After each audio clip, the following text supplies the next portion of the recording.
ಬೇಕಾದರೆ ಗಂಡನ ಏಟು ತಿನ್ನಿರಿ, ಆದರೆ ಎಂದಿಗೂ ಈ 4 ಜನರಿಂದ ಸಹಾಯವನ್ನು ಕೇಳಬೇಡಿ. ನಮಸ್ತೆ ವೀಕ್ಷಕರೇ, ಎಲ್ಲರಿಗೂ ನಮ್ಮ ಹೊಸ ಬೆಳಕು ಯೂಟ್ಯೂಬ್ ಚಾನಲ್ಗೆ ಆದರದ ಸ್ವಾಗತ. ವೀಕ್ಷಕರೇ, ಇಂದಿನ ಕಥೆಯನ್ನು ನಾವು ಸ್ತ್ರೀಯರಿಗಾಗಿ ಹೇಳಲಿದ್ದೇವೆ. ಬೇಕಾದರೆ ಗಂಡನ ಏಟನ್ನು ತಿನ್ನಬಹುದು. ನಾವು ಹೇಳುವ ಈ 4 ಜನರು ಪುರುಷರು ಕೂಡ ಒಪ್ಪುವಂಥವರಾಗಿರುತ್ತಾರೆ. ಆದರೆ ಎಂದಿಗೂ ಈ 4 ಜನರ ಬಳಿಗೆ ಹೋಗಿ ಸ್ತ್ರೀಯರು ಸಹಾಯವನ್ನು ಕೇಳಬಾರದು. ವೀಕ್ಷಕರೇ, ಈ 4 ಜನ ಯಾರು ಎಂದು ಈ ಕಥೆಯ ಮೂಲಕ ನಾನು ನಿಮಗೆ ಹೇಳುತ್ತೇನೆ. ನಿಮ್ಮಲ್ಲಿ ಒಂದೇ ಒಂದು ವಿನಂತಿ ಏನೆಂದರೆ, ಕತೆ ಮುಗಿಯುವವರೆಗೂ ನಮ್ಮ ಜೊತೆಗಿರಿ. ಈ ಕಥೆಯನ್ನು ಧ್ಯಾನಪೂರ್ವಕವಾಗಿ ಕೇಳಿ. ಮಿತ್ರರೇ, ಒಂದಾನೊಂದು ಕಾಲದಲ್ಲಿ ರಾಜನ ಅರಮನೆಯಲ್ಲಿ ಒಂದು ಪಾರಿವಾಳದ ಜೋಡಿ ವಾಸವಾಗಿದ್ದವು. ಜೋಡಿ ಪಾರಿವಾಳಗಳು ಅರಮನೆಯ ಗೋಡೆಯಲ್ಲಿ ಖಾಲಿಯಿರುವ ಜಾಗದಲ್ಲಿ ವಾಸವಾಗಿದ್ದವು. ಒಂದು ದಿನ ಪತ್ನಿ ಪಾರಿವಾಳವು ತನ್ನ ಗಂಡ ಪಾರಿವಾಳದ ಬಳಿ ಕೇಳಿತು, ಹೇ ಸ್ವಾಮಿ, ನನ್ನ ಮನಸ್ಸಿನಲ್ಲಿ ಒಂದು ಪ್ರಶ್ನೆ ಇದೆ, ಅದನ್ನು ನಾನು ನಿಮ್ಮಲ್ಲಿ ಕೇಳಲು ಬಯಸಿದ್ದೇನೆ. ಆಗ ಗಂಡು ಪಾರಿವಾಳವು ಹೇಳಿತು, ಓ ಪ್ರಿಯೆ, ಏನು ವಿಷಯ ಎಂದಾಗ ಪತ್ನಿಯು ಹೇಳಿತು, ಸ್ವಾಮಿಗಳೇ, ಸ್ತ್ರೀಯರು ಎಂತಹ ವ್ಯಕ್ತಿಗಳ ಬಳಿ ಸಹಾಯವನ್ನು ಕೇಳಬಾರದು ಎಂದು ನಾನು ತಿಳಿದುಕೊಳ್ಳಬೇಕೆಂದಿದ್ದೇನೆ. ಅವರಿಗೆ ಕಷ್ಟ ಬಂದಾಗ ಗಂಡನನ್ನು ಹೊರತುಪಡಿಸಿ ಬೇರೆ ಯಾರ ಬಳಿ ಸಹಾಯವನ್ನು ಕೇಳಬಾರದು? ನನ್ನ ಪ್ರಶ್ನೆ ಇದೇ ಆಗಿದೆ. ಹೇ ಪ್ರಾಣಕಾಂತ, ನನಗೆ ಅವಶ್ಯವಾಗಿ ಇದನ್ನು ಹೇಳಿ. ಆಗ ಪಾರಿವಾಳ ಹೇಳಿತು, ಪ್ರಿಯ, ನೀನು ನನ್ನಲ್ಲಿ ಈ ಪ್ರಶ್ನೆಯನ್ನು ಕೇಳಿದ್ದೀಯಾ. ಇದು ಸ್ತ್ರೀ ಜಾತಿಗೆ ತುಂಬ ಕಲ್ಯಾಣದಾಯಕ ಪ್ರಶ್ನೆಯಾಗಿದೆ ಮತ್ತು ಉಪಯೋಗ ಕೂಡ ಆಗಿದೆ. ನಿನ್ನ ಪ್ರಶ್ನೆಗೆ ಸಮಾಧಾನಕರ ಉತ್ತರ ನೀಡುವುದಕ್ಕಿಂತ ಮೊದಲು ನಿನಗೆ ಒಂದು ಕಥೆಯನ್ನು ಹೇಳುತ್ತೇನೆ. ಈ ಕಥೆಯ ಮೂಲಕವೇ ನಿನಗೆ ಈ ಪ್ರಶ್ನೆಗೆ ಉತ್ತರ ದೊರೆಯುತ್ತದೆ ಎಂದು ನಾನು ಅಂದುಕೊಂಡಿದ್ದೇನೆ. ಆಗ ಪತ್ನಿ ಪಾರಿವಾಳವು ಹೇಳಿತು, ಹೇ ಪ್ರಾಣನಾಥ, ನೀವು ನಿಮ್ಮ ಕಥೆಯನ್ನು ಆರಂಭಿಸಿ. ಪಾರಿವಾಳ ಕತೆ ಹೇಳಲು ಆರಂಭಿಸಿತು. ಪ್ರಿಯೆ, ಒಂದಾನೊಂದು ಕಾಲದಲ್ಲಿ ಒಂದು ನಗರದಲ್ಲಿ ಒಬ್ಬ ಬಡ ವ್ಯಕ್ತಿಯು ತನ್ನ ಪತ್ನಿಯೊಂದಿಗೆ ವಾಸ ಮಾಡುತ್ತಿದ್ದನು. ಅವನು ಅದೇ ನಗರದಲ್ಲಿ ಸಣ್ಣ ಪುಟ್ಟ ವ್ಯಾಪಾರವನ್ನು ಮಾಡುತ್ತಿದ್ದನು. ಆದರೆ ಸರಿಯಾದ ರೀತಿಯಲ್ಲಿ ಅವನ ಜೀವನ ಸಾಗುತ್ತಿರಲಿಲ್ಲ. ಯಾವುದಾದರೂ ಒಂದು ವಿಷಯದ ಬಗ್ಗೆ ಜಗಳ ನಡೆಯುತ್ತಿತ್ತು. ಅವನ ಪತ್ನಿ ತುಂಬ ಬುದ್ಧಿವಂತಳು ಹಾಗೂ ಸುಂದರಿಯೂ ಆಗಿದ್ದಳು. ಅವಳು ಎಷ್ಟೊಂದು ಸುಂದರವಾಗಿದ್ದಳು ಎಂದರೆ ದೇವಲೋಕದ ಅಪ್ಸರೆಯಂತೆ ಇದ್ದಳು. ಹಣದ ಕೊರತೆಯಿಂದ ಜೀವನವನ್ನು ಸಾಗಿಸುತ್ತಾ ತುಂಬ ದಿನಗಳು ಕಳೆದು ಹೋದವು. ಒಂದು ದಿನ ಬಡವನ ಪತ್ನಿಯು ತನ್ನ ಗಂಡನಲ್ಲಿ ಹೇಳಿದಳು, ಈ ರೀತಿಯಲ್ಲಿ ನಾವು ಮುಂದುವರೆದರೆ ಈ ನಗರದಲ್ಲಿ ನಮ್ಮ ಜೀವನ ಸಾಗುವುದಿಲ್ಲ. ಇಲ್ಲಿಯವರೆಗೆ ನಾವು ಹೇಗೋ ಕಾಲ ಕಳೆದುಕೊಂಡು ಬಂದೆವು. ಮುಂದೆ ಇಲ್ಲಿ ಕಾಲ ಕಳೆಯುವುದು ತುಂಬ ಕಷ್ಟವಾಗಬಹುದು. ನೀವು ದೊಡ್ಡ ಪಟ್ಟಣಕ್ಕೆ ಹೊರಟು ಹೋಗಿ. ಅಲ್ಲಿಗೆ ಹೋಗಿ ನಿಮ್ಮ ವ್ಯಾಪಾರವನ್ನು ಮುಂದುವರಿಸಿ ಮತ್ತು ವ್ಯಾಪಾರವನ್ನು ದೊಡ್ಡದಾಗಿ ಪ್ರಾರಂಭಿಸಿ. ಇದರಿಂದ ನಮ್ಮ ಜೀವನ ಸುಂದರವಾಗುವುದು. ಆ ಬಡ ವ್ಯಕ್ತಿಯು ತನ್ನ ಪತ್ನಿಯ ಪ್ರತಿಯೊಂದು ಮಾತನ್ನು ಒಪ್ಪಿಕೊಳ್ಳುತ್ತಿದ್ದನು, ಏಕೆಂದರೆ ಅವನ ಪತ್ನಿಯು ಬುದ್ಧಿವಂತೆಯಾಗಿದ್ದಳು. ಆದ್ದರಿಂದ ಬಡವನು ತನ್ನ ಪತ್ನಿಯಲ್ಲಿ ಹೇಳಿದನು, ಸರಿ ಪ್ರಿಯೆ, ನಾಳೆ ಬೆಳಿಗ್ಗೆ ಪಟ್ಟಣಕ್ಕೆ ಹೋಗುತ್ತೇನೆ. ಅಲ್ಲಿಯೇ ನನ್ನ ವ್ಯಾಪಾರವನ್ನು ಮಾಡಲು ಶುರು ಮಾಡುತ್ತೇನೆ. ಭಗವಂತನ ಕೃಪೆ ಇದ್ದರೆ ನಮ್ಮ ಜೀವನ ಚೆನ್ನಾಗಿ ಸಾಗುತ್ತದೆ. ನಂತರ ಬಡವನು ತನ್ನ ಆತ್ಮೀಯ ಮಿತ್ರನ ಬಳಿಗೆ ಬಂದನು ಮತ್ತು ಹೇಳಿದನು, ಮಿತ್ರ, ನಾಳೆ ನಾನು ತುಂಬ ದೂರದಲ್ಲಿರುವ ಪಟ್ಟಣಕ್ಕೆ ವ್ಯಾಪಾರಕ್ಕಾಗಿ ಹೋಗುತ್ತಿದ್ದೇನೆ. ನನ್ನ ಪತ್ನಿಯ ಜವಾಬ್ದಾರಿಯನ್ನು ನಿನಗೆ ಒಪ್ಪಿಸಿ ಹೋಗುತ್ತಿದ್ದೇನೆ. ನನ್ನ ಪತ್ನಿಗೆ ನಾನಿಲ್ಲದಿದ್ದಾಗ ಯಾವುದೇ ತೊಂದರೆ ಆಗಬಾರದು. ಅವಳ ಬಗ್ಗೆ ಧ್ಯಾನವಿಡು.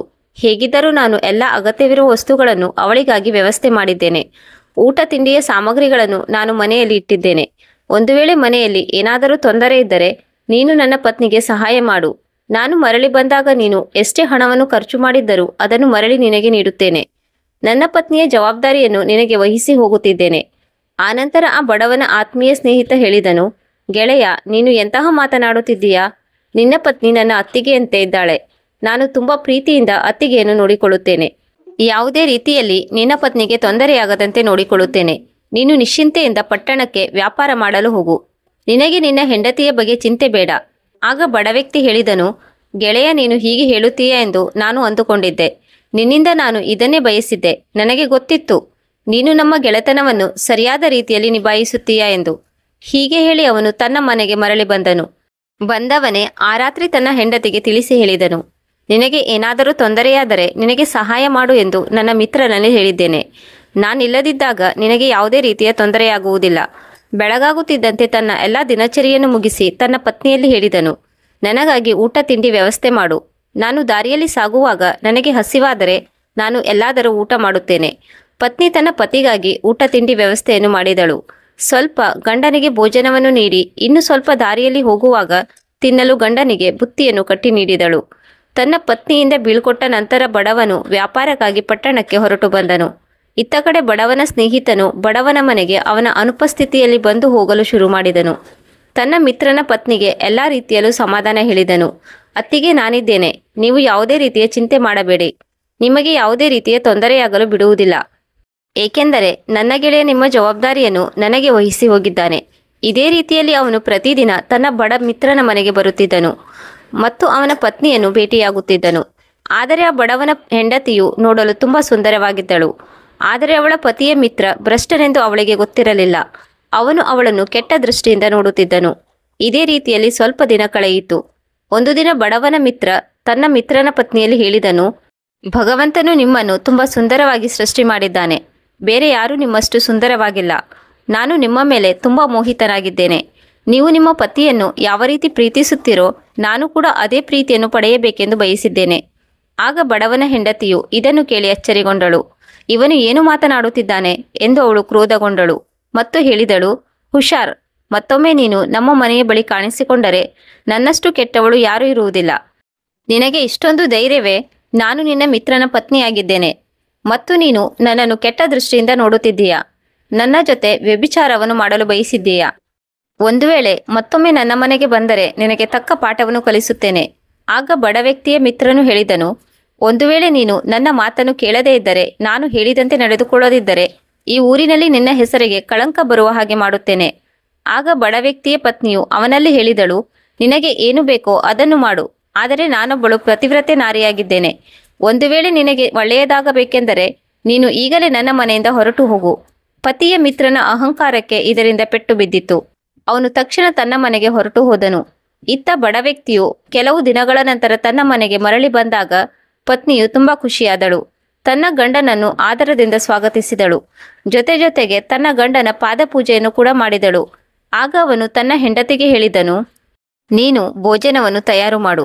ಅಲ್ಲಿಯವರೆಗೆ ನಾನು ನನ್ನ ಗೆಳೆಯನನ್ನು ಭೇಟಿ ಮಾಡಿಕೊಂಡು ಬರುತ್ತೇನೆ. ಆಗ ಅವನು ತನ್ನ ಆತ್ಮೀಯ ಗೆಳೆಯನ ಬಳಿಗೆ ಹೋದನು. ತುಂಬ ಗೌರವದಿಂದ ಅವನನ್ನು ಸ್ವಾಗತಿಸಿ ಕುಳ್ಳಿರಿಸಿ ಮಾತುಕತೆ ಆರಂಭಿಸಿದನು. ಅದಾದ ಮೇಲೆ ಅವನ ಪತ್ನಿಯ ಮೇಲೆ ದೋಷಾರೋಪವನ್ನು ಹೊರಿಸಲು ಆರಂಭಿಸಿದನು. ಮಿತ್ರ, ನೀನು ಪಟ್ಟಣಕ್ಕೆ ವ್ಯಾಪಾರ ಮಾಡಲು ಹೋಗಿದ್ದಾಗ ನಿನ್ನ ಪತ್ನಿ ತುಂಬ ಕೆಟ್ಟದಾಗಿ ನಿನ್ನ ಮನೆಯಲ್ಲಿ ನಡೆದುಕೊಳ್ಳುತ್ತಿದ್ದಳು. ಅವಳು ತುಂಬ ದುಷ್ಟ ಹೆಣ್ಣಾಗಿದ್ದಾಳೆ. ಅವಳ ನಡತೆ ಸರಿಯಾಗಿಲ್ಲ. ಅವಳು ಚರಿತ್ರೆಹೀನಳಾಗಿದ್ದಾಳೆ. ನೀನು ಹೋದ ನಂತರ ನಾನು ನಿನ್ನ ಮನೆಗೆ ಹೋಗುತ್ತಿದ್ದೆ. ನಾನು ಪ್ರತಿ ಬಾರಿಯೂ ನಿನ್ನ ಮನೆಗೆ ಹೋದಾಗ ನಿನ್ನ ಹೆಂಡತಿಯು ನನ್ನ ಜೊತೆ ರಾತ್ರಿ ಮಲಗಿಕೋ ಎಂದು ಪ್ರತಿದಿನ ಹೇಳುತ್ತಿದ್ದಳು. ನಾನು ಇದು ತಪ್ಪು ಎಂದು ಹೇಳಿದಾಗ ನಿನ್ನ ಪತ್ನಿಯು ನನ್ನನ್ನು ಮನೆಯಿಂದ ಹೊರಹಾಕಿದಳು. ಗೆಳೆಯ, ನೀನು ನಂಬುವುದಾದರೆ ನಂಬು, ಇಲ್ಲದೆ ಹೋದರೆ ಬಿಡು. ನಿನ್ನ ಪತ್ನಿಯು ತುಂಬ ಸುಂದರವಾಗಿರುವುದರ ಜೊತೆಗೆ ಚರಿತ್ರೆಹೀನಳು ಕೂಡ ಆಗಿದ್ದಾಳೆ. ಅವಳ ಚರಿತ್ರೆ ತುಂಬ ಕೆಟ್ಟದಾಗಿದೆ. ತನ್ನ ಗೆಳೆಯನು ತನ್ನ ಹೆಂಡತಿಯ ಮೇಲೆ ದೋಷಾರೋಪ ಮಾಡುತ್ತಿರುವುದನ್ನು ಕೇಳಿ ಬಡ ಗೆಳೆಯನಿಗೆ ತುಂಬ ದುಃಖವಾಯಿತು ಮತ್ತು ತನ್ನ ಹೆಂಡತಿಯ ಮೇಲೆ ಅವನಿಗೆ ತುಂಬ ಕೋಪ ಬಂದಿತ್ತು. ಅವನು ತನ್ನ ಮಿತ್ರನಲ್ಲಿ ಏನನ್ನೂ ಹೇಳಲಿಲ್ಲ. ಸಂಜೆಯಾಗುತ್ತಿದ್ದಂತೆ ಮನೆಗೆ ಬಂದನು. ಮನೆಗೆ ಬಂದಾಗ ಅವನ ಪತ್ನಿಯು ಭೋಜನವನ್ನು ತೆಗೆದುಕೊಂಡು ಬಂದಳು. ಅವನು ಭೋಜನ ಮಾಡಿದನು. ತನ್ನ ಪತ್ನಿಯೊಂದಿಗೆ ಸರಿಯಾಗಿ ಮಾತು ಕೂಡ ಆಡಲಿಲ್ಲ. ಭೋಜನ ಮಾಡಿದ ನಂತರ ಅವನು ಮಲಗಲು ಹೋದನು. ಅವನ ಪತ್ನಿ ತುಂಬ ಬುದ್ಧಿವಂತೆಯಾಗಿದ್ದಳು. ಅವಳು ಯೋಚಿಸಿದಳು, ತನ್ನ ಗಂಡನ ಮಿತ್ರನು ತನ್ನ ಬಗ್ಗೆ ಏನನ್ನಾದರೂ ಹೇಳಿ ತನ್ನ ಗಂಡನ ಕಿವಿ ಊದಿರಬಹುದು ಎಂದು ಅಂದುಕೊಂಡಳು. ಆದರೆ ಅವಳು ನಿಮ್ಮ ಮಿತ್ರನು ನನ್ನ ಬಗ್ಗೆ ಏನು ಹೇಳಿದ್ದಾನೆಂದು ಏನನ್ನೂ ಕೇಳಲಿಲ್ಲ. ಹೋಗಿ ಹಾಸಿಗೆ ಬಳಿ ಬಂದು ತನ್ನ ಗಂಡನ ಕಾಲು ಒತ್ತಿದಳು ಮತ್ತು ತನ್ನ ಪತಿಯ ಜೊತೆಗೆ ಮಲಗಿಕೊಂಡಳು. ಈ ರೀತಿಯಲ್ಲಿ ಮಾರನೇ ದಿನವೂ ಕೂಡ ಕಳೆಯಿತು. ಆದರೆ ಅವಳ ಪತಿಯು ಸರಿಯಾಗಿ ಅವಳೊಂದಿಗೆ ಮಾತು ಕೂಡ ಆಡಲಿಲ್ಲ. ಆದರೆ ಪತ್ನಿಯು ಕೂಡ ನನ್ನೊಂದಿಗೆ ಏಕೆ ಮಾತನಾಡುತ್ತಿಲ್ಲ ಎಂದು ಯಾವುದೇ ಒತ್ತಡವನ್ನು ಹೇರಲಿಲ್ಲ. ಆದರೆ ಅವಳು ತನ್ನ ಗಂಡನ ಸೇವೆಯನ್ನು ಮಾಡುತ್ತಿದ್ದಳು. ಒಂದು ರಾತ್ರಿ ಪತ್ನಿಯು ತನ್ನ ಗಂಡನಲ್ಲಿ ಕೇಳಿದಳು, ಇಂದಿನ ದಿನಗಳಲ್ಲಿ ನೀವು ಬದಲಾದಂತೆ ತೋರುತ್ತಿದ್ದೀರಿ. ನೀವು ಸರಿಯಾಗಿ ಮಾತು ಕೂಡ ಆಡುತ್ತಿಲ್ಲ. ಇಷ್ಟೊಂದು ದಿನಗಳು ಆಗಿವೆ, ಏನು ವಿಷಯ? ತಕ್ಷಣ ಆ ಬಡ ವ್ಯಕ್ತಿಗೆ ಎಷ್ಟೊಂದು ಕೋಪ ಬಂದಿತ್ತು ಎಂದರೆ ಅವನು ಒಂದು ಕಟ್ಟಿಗೆಯನ್ನು ಎತ್ತಿಕೊಂಡು ತನ್ನ ಹೆಂಡತಿಗೆ ತುಂಬ ಹೊಡೆದನು. ಅವನ ಪತ್ನಿಯು ಪ್ರಜ್ಞೆ ತಪ್ಪಿ ಬಿದ್ದಳು. ಅವನು ಯಾಕೆ ಅವಳಿಗೆ ಅಷ್ಟೊಂದು ಹೊಡೆದಿದ್ದನು ಎಂದರೆ ಅವಳನ್ನು ಕೊಲ್ಲಬೇಕೆಂದು ಅಂದುಕೊಂಡಿದ್ದನು. ಆದರೆ ಅವನ ಪತ್ನಿಯು ಪ್ರಜ್ಞೆ ತಪ್ಪಿ ಬಿದ್ದಳು. ಪ್ರಜ್ಞೆ ತಪ್ಪಿ ಬೀಳುತ್ತಿದ್ದಂತೆ ಅವಳು ಸತ್ತು ಹೋದಳು ಎಂದು ಅಂದುಕೊಂಡನು. ಅದಾದ ಮೇಲೆ ಅವನು ರಾತ್ರಿ ಅಲ್ಲಿಂದ ಪರಾರಿಯಾದನು. ವೀಕ್ಷಕರೇ, ಆ ಬಡವನ ಪತ್ನಿಯು ಇನ್ನೂ ಸತ್ತಿರಲಿಲ್ಲ. ಸ್ವಲ್ಪ ಸಮಯದ ನಂತರ ಅವಳಿಗೆ ಎಚ್ಚರವಾಯಿತು. ಅವಳು ಬಡಬಡಿಸುತ್ತಾ ಎದ್ದು ಕುಳಿತಳು. ಆ ಭಯಾನಕ ಕತ್ತಲೆ ರಾತ್ರಿಯಲ್ಲಿ ಮನೆಯಿಂದ ಹೊರಗೆ ಬಂದಳು. ಅವಳ ಕಣ್ಣಿನಿಂದ ಕಣ್ಣೀರು ಸುರಿಯತೊಡಗಿತು. ಹೀಗೆ ಕಣ್ಣೀರು ಹಾಕುತ್ತಾ ಅವಳು ನಗರದ ಹೊರಗಿನ ಮಂದಿರಕ್ಕೆ ಬಂದು ದುರ್ಗಾ ಮಾತೆಯ ಮೂರ್ತಿಯ ಮುಂದೆ ಬಂದು ಕುಳಿತುಕೊಂಡಳು ಮತ್ತು ದುರ್ಗಾ ಮಾತೆಯ ಮುಂದೆ ಕುಳಿತು ಅಳತೊಡಗಿದಳು. ಹೇ ದುರ್ಗಾ ಮಾತೆ, ನಾನು ಯಾವ ಜನ್ಮದಲ್ಲಿ ಮಾಡಿದ ಪಾಪಕ್ಕಾಗಿ ನನಗೆ ಈ ಶಿಕ್ಷೆ ದೊರೆತಿದೆ? ನನ್ನ ಯಾವ ತಪ್ಪಿಗಾಗಿ ನೀವು ಈ ಶಿಕ್ಷೆಯನ್ನು ನನಗೆ ನೀಡುತ್ತಿದ್ದೀರಿ? ಇಂದು ನನ್ನ ಗಂಡನು ನನಗೆ ಎಷ್ಟೊಂದು ಹೊಡೆದನು ಎಂದರೆ ನನ್ನನ್ನು ಕೊಲ್ಲಲೇಬೇಕೆಂಬ ಉದ್ದೇಶದಿಂದ ಅವನು ನನ್ನನ್ನು ಹೊಡೆದಿದ್ದನು. ಆದರೆ ನಾನು ಇಂದು ಬದುಕುಳಿದಿದ್ದೇನೆ. ನನಗೆ ಯಾವ ಜನ್ಮದ ಪಾಪ ದೊರೆಯುತ್ತಿದೆ? ಈ ರೀತಿಯಲ್ಲಿ ಅವಳು ಅಳುತ್ತಿದ್ದಳು ಮತ್ತು ಬೇಡಿಕೊಳ್ಳುತ್ತಿದ್ದಳು. ಆ ದಿನ ರಾತ್ರಿ ಆ ಸಮಯದಲ್ಲಿ ಒಬ್ಬ ಸಜ್ಜನ ವ್ಯಕ್ತಿ ಬಂದನು. ಅವನೊಬ್ಬ ವ್ಯಾಪಾರಿಯಾಗಿದ್ದನು. ಅವನು ತನ್ನ ನೌಕರರೊಂದಿಗೆ ಅಲ್ಲಿಂದ ಸಾಗಿ ಹೋಗುತ್ತಿದ್ದನು. ಅವನ ಕಿವಿಗೆ ಈ ಮಹಿಳೆಯು ಅಳುತ್ತಿರುವ ಶಬ್ದ ಕೇಳುತ್ತಿದ್ದಂತೆ ಅವನು ತನ್ನ ನೌಕರರಲ್ಲಿ ಹೇಳಿದನು, ನೋಡಿ, ಅಲ್ಲಿ ಯಾರೋ ಒಬ್ಬಳು ಹೆಣ್ಣು ಮಗಳು ಅಳುತ್ತಿರುವ ಶಬ್ದ ಕೇಳುತ್ತಿದೆ. ಯಾರೋ ತೊಂದರೆಯಲ್ಲಿ ಇರಬೇಕು, ಹೋಗಿ ನೋಡಿ. ನೌಕರ ಓಡಿ ಹೋಗಿ ನೋಡಿದನು. ಒಬ್ಬಳು ಸ್ತ್ರೀ ದುರ್ಗಾ ಮಾತೆಯ ಮುಂದೆ ಅಳುತ್ತಿರುವುದನ್ನು ನೋಡಿದನು. ಅವನು ಮರಳಿ ಬಂದು ವ್ಯಾಪಾರಿಯಲ್ಲಿ ಹೇಳಿದನು, ಯಾವುದೋ ಸ್ತ್ರೀಯೊಬ್ಬಳು ಅಳುತ್ತಿದ್ದಾಳೆ, ಅವಳು ತುಂಬ ತೊಂದರೆಯಲ್ಲಿದ್ದಾಳೆ ಎಂದು ತೋರುತ್ತಿದೆ.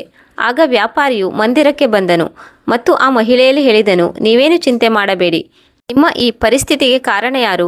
ನಮ್ಮಿಂದ ನಿಮಗೆ ಯಾವುದೇ ತೊಂದರೆಯಾಗುವುದಿಲ್ಲ. ನಿಮಗೆ ಈಗ ಚಿಕಿತ್ಸೆಯ ಅವಶ್ಯಕತೆ ಇದೆ. ಒಂದು ವೇಳೆ ನಿಮಗೆ ಚಿಕಿತ್ಸೆ ದೊರೆಯದೇ ಇದ್ದರೆ ನೀವು ಸಾಯಬಹುದು. ನಿಮ್ಮ ಬಗ್ಗೆ ಏನು ತಿಳಿದುಕೊಳ್ಳಬೇಕೋ ಅದನ್ನು ನಾನು ಆನಂತರ ಕೇಳುತ್ತೇನೆ. ಆ ವ್ಯಾಪಾರಿಯು ಸ್ತ್ರೀಯನ್ನು ಆಸ್ಪತ್ರೆಗೆ ಕರೆದುಕೊಂಡು ಹೋಗಿ ಅವಳಿಗೆ ಚಿಕಿತ್ಸೆಯನ್ನು ಕೊಡಿಸಿದನು. ಕೆಲವು ದಿನಗಳ ನಂತರ ಅವಳು ಸಂಪೂರ್ಣವಾಗಿ ಗುಣಮುಖಳಾದಳು ಮತ್ತು ಆರೋಗ್ಯಪೂರ್ಣವಾದಳು. ಆಗ ಮಹಿಳೆಯಲ್ಲಿ ವ್ಯಾಪಾರಿ ಕೇಳಿದನು, ಈಗ ಹೇಳಿ, ನಿಮ್ಮ ಈ ಪರಿಸ್ಥಿತಿಗೆ ಕಾರಣ ಯಾರು? ನಿಮಗೆ ಈ ದುರ್ದೆಸೆ ಹೇಗೆ ಬಂತು? ನೀವು ಯಾರು? ಎಲ್ಲಿಯ ನಿವಾಸಿಗಳು? ಆಗ ಮಹಿಳೆಯು ತನ್ನ ಎಲ್ಲ ಕಥೆಯನ್ನು ಹೇಳಿದಳು. ಅವಳ ಕಥೆಯನ್ನು ಕೇಳಿ ವ್ಯಾಪಾರಿಯು ತುಂಬಾ ದುಃಖಿತನಾದನು ಮತ್ತು ವ್ಯಾಪಾರಿ ಹೇಳಿದನು, ನೀವೇನು ಚಿಂತೆ ಮಾಡಬೇಡಿ. ನೀವು ಇಲ್ಲಿಂದ ಹೋಗಬೇಕೆಂದರೆ ಹೋಗಬಹುದು. ಇಲ್ಲಿಯೇ ಉಳಿಯಬೇಕೆಂದರೆ ನಮ್ಮ ಮನೆಯಲ್ಲಿ ಇರಬಹುದು. ವೀಕ್ಷಕರೇ, ಆ ವ್ಯಾಪಾರಿಗೆ ಒಂದು ಚಿಕ್ಕ ಮಗುವಿತ್ತು. ಅವನ ಪತ್ನಿಯು ಕೂಡ ಮರಣ ಹೊಂದಿದ್ದಳು. ಆ ಮಗು ಇನ್ನೂ ಚಿಕ್ಕದಾಗಿತ್ತು. ಆ ಬಡ ವ್ಯಕ್ತಿಯ ಪತ್ನಿಯು ಹೇಳಿದಳು, ಅಣ್ಣ, ನಾನೀಗ ಎಲ್ಲಿಗೆ ಹೋಗಲಿ? ನನ್ನ ಪತಿಯಂತೂ ನನಗೆ ಹೊಡೆದು ಪರಾರಿಯಾಗಿದ್ದಾನೆ. ಈಗ ನಾನು ಯಾರ ಆಸರೆಯಲ್ಲಿ ಬದುಕಲಿ? ಈಗ ಈ ಪ್ರಪಂಚದಲ್ಲಿ ನನ್ನವರು ಎನ್ನುವವರು ಯಾರೂ ಇಲ್ಲ. ನಾನು ನಿಮ್ಮ ಮನೆಯಲ್ಲಿ ಇರಲು ಬಯಸುತ್ತೇನೆ. ಆಗ ಆ ಸಜ್ಜನ ವ್ಯಾಪಾರಿ ಹೇಳಿದನು, ಒಂದು ವೇಳೆ ನೀನು ನಮ್ಮ ಮನೆಯಲ್ಲಿ ಇರಲು ಬಯಸುತ್ತೀಯಾ ಎಂದಾದರೆ ನಮಗೆ ಒಂದು ಚಿಕ್ಕ ಮಗುವಿದೆ. ಆ ಮಗುವಿನ ಅಮ್ಮ ಬದುಕಿಲ್ಲ. ಈ ಮಗುವಿನ ಪಾಲನೆ ಪೋಷಣೆಯನ್ನು ನೀವೇ ಮಾಡಬೇಕು. ಇದೇ ನಿಮ್ಮ ಜವಾಬ್ದಾರಿಯಾಗಿದೆ. ಇಂದಿನಿಂದ ಇದೇ ನಿಮ್ಮ ಕೆಲಸವಾಗಿದೆ. ನಿಮಗೆ ನಮ್ಮ ಮನೆಯಲ್ಲಿ ಯಾವುದೇ ತೊಂದರೆಯಾಗುವುದಿಲ್ಲ. ಆ ಮಹಿಳೆಯು ಖುಷಿಯಿಂದ ವ್ಯಾಪಾರಿಯ ಮನೆಯಲ್ಲಿ ಇರತೊಡಗಿದಳು ಮತ್ತು ಆ ಮಗುವನ್ನು ಚೆನ್ನಾಗಿ ಪಾಲನೆ ಪೋಷಣೆ ಮಾಡತೊಡಗಿದಳು. ಇದೇ ರೀತಿಯಲ್ಲಿ ಕೆಲವು ದಿನ ಕಳೆಯಿತು. ಆ ವ್ಯಾಪಾರಿಯ ಒಬ್ಬ ನೌಕರನಿದ್ದನು. ಅವನು ಈ ಮಹಿಳೆಯ ಮೇಲೆ ಮೋಹಿತನಾದನು, ಏಕೆಂದರೆ ಇವಳು ತುಂಬ ಸುಂದರವಾಗಿದ್ದಳು. ಆ ನೌಕರನು ಮನದಲ್ಲಿಯೇ ಈ ಮಹಿಳೆಯನ್ನು ಇಷ್ಟಪಡತೊಡಗಿದನು. ಅವಳೊಂದಿಗೆ ಶಾರೀರಿಕ ಸಂಬಂಧವನ್ನು ಹೊಂದಲು ಬಯಸಿದನು. ಒಂದು ದಿನ ಆ ನೌಕರನು ಬಂದು ಆ ಮಹಿಳೆಯಲ್ಲಿ ಹೇಳಿದನು, ನೋಡಿ, ನೀವು ಈ ಮನೆಯಲ್ಲಿ ಇರಬೇಕೆಂದರೆ ನನ್ನ ಒಂದು ಕೆಲಸ ಮಾಡಬೇಕು. ಆಗ ಮಹಿಳೆ ಕೇಳಿದಳು, ಸಹೋದರ, ಏನು ಮಾಡಬೇಕು ಹೇಳು. ಆಗ ನೌಕರ ಹೇಳಿದನು, ಪ್ರತಿದಿನ ನೀವು ರಾತ್ರಿ ನನ್ನ ಜೊತೆ ಹಾಸಿಗೆಯನ್ನು ಹಂಚಿಕೊಳ್ಳಬೇಕು. ಆಗ ಸ್ತ್ರೀ ಹೇಳಿದಳು, ಹೇಗಿದ್ದರೂ ನನಗೆ ಯಾವಾಗಲೂ ಆಪತ್ತು ಬರುತ್ತಲೇ ಇರುತ್ತದೆ ಮತ್ತು ನೀವು ನನ್ನ ಸೌಂದರ್ಯಕ್ಕೆ ಮರುಳಾಗಿದ್ದೀರಿ. ಆದರೆ ನೀವು ಯೋಚಿಸುವ ಹಾಗೆ ಎಂದಿಗೂ ನಾನು ಹಾಗೆ ಮಾಡಲು ಸಾಧ್ಯವಿಲ್ಲ, ಏಕೆಂದರೆ ನಾನು ನನ್ನ ಪತಿವ್ರತ ಧರ್ಮವನ್ನು ನಿಭಾಯಿಸುತ್ತಿದ್ದೇನೆ. ನೀವು ಯೋಚಿಸುವ ಹಾಗೆ ನಾನು ನನ್ನ ಪತಿಯೊಂದಿಗೆ ಮಾತ್ರ ಆ ರೀತಿ ಮಾಡಲು ಸಾಧ್ಯ. ನನ್ನ ಪತಿಯನ್ನು ಬಿಟ್ಟರೆ ಬೇರೆ ಯಾವ ಪುರುಷನೂ ನನ್ನ ಶರೀರವನ್ನು ಮುಟ್ಟಲು ಅವಕಾಶವಿಲ್ಲ ಎಂದು ಹೇಳಿ ಆ ಸ್ತ್ರೀಯು ಸಾರಾಸಗಟಾಗಿ ನೌಕರನ ಇಚ್ಛೆಯನ್ನು ನಿರಾಕರಿಸಿದಳು. ಆಗ ನೌಕರ ಹೇಳಿದನು, ಒಂದು ವೇಳೆ ನೀವು ನನ್ನ ಮಾತನ್ನು ಕೇಳದಿದ್ದರೆ ನಾನು ಈ ನಗರದಲ್ಲಿ ನಿಮ್ಮ ಹೆಸರಿಗೆ ಕಳಂಕ ತರುತ್ತೇನೆ. ಆಗ ಸ್ತ್ರೀಯು ಹೇಳಿದಳು, ನಿಮ್ಮ ಮನಸ್ಸಿಗೆ ಹೇಗೆ ತೋಚುತ್ತದೆಯೋ ಹಾಗೆ ಮಾಡಿ, ಆದರೆ ನೀವು ಯೋಚಿಸುವ ಹಾಗೆ ಎಂದಿಗೂ ನಡೆಯಲು ಸಾಧ್ಯವಿಲ್ಲ. ಸಿಟ್ಟಿನಿಂದ ನೌಕರನು ಅಲ್ಲಿಂದ ಹೊರಟು ಹೋದನು. ಒಂದು ದಿನ ಸಂಜೆ ಕತ್ತಲಾಗಿತ್ತು. ಬಡವನ ಪತ್ನಿಯು ಮಗುವನ್ನು ತನ್ನ ಮಡಿಲಿನಲ್ಲಿ ಎತ್ತಿಕೊಂಡು ಏನೋ ತಿನ್ನಿಸುತ್ತಿದ್ದಳು. ಇತ್ತ ಕಡೆ ಕಾಮಪೀಡಿತನಾದ ನೌಕರನು ತನ್ನ ಕೈಯಲ್ಲಿ ಖಡ್ಗವನ್ನು ಹಿಡಿದು ಮಹಿಳೆಯ ಮಡಿಲಿನಲ್ಲಿ ಇರುವ ಮಗುವನ್ನು ಎತ್ತಿಕೊಂಡು ಮಗುವಿನ ಕತ್ತನ್ನು ಕತ್ತರಿಸಿದನು. ಇದನ್ನು ನೋಡಿ ಆ ಮಹಿಳೆಯು ಗಾಬರಿಗೊಂಡಳು.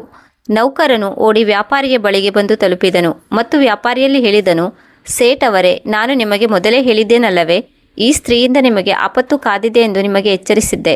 ಇವಳು ವಿಪತ್ತಿನ ಮಾರಿಯಾಗಿದ್ದಾಳೆ. ಇವಳು ಯಾವುದೋ ಪ್ರೇತ ಪೀಡಿತ ಮಹಿಳೆಯಾಗಿದ್ದಾಳೆ. ಯಾವುದೋ ಪಾಪವನ್ನು ಮಾಡಿದ್ದಾಳೆ. ನೋಡಿದ್ದೀರಾ, ಇಂದು ಇವಳು ನಿಮ್ಮ ಮಗುವನ್ನು ಕೊಂದಿದ್ದಾಳೆ.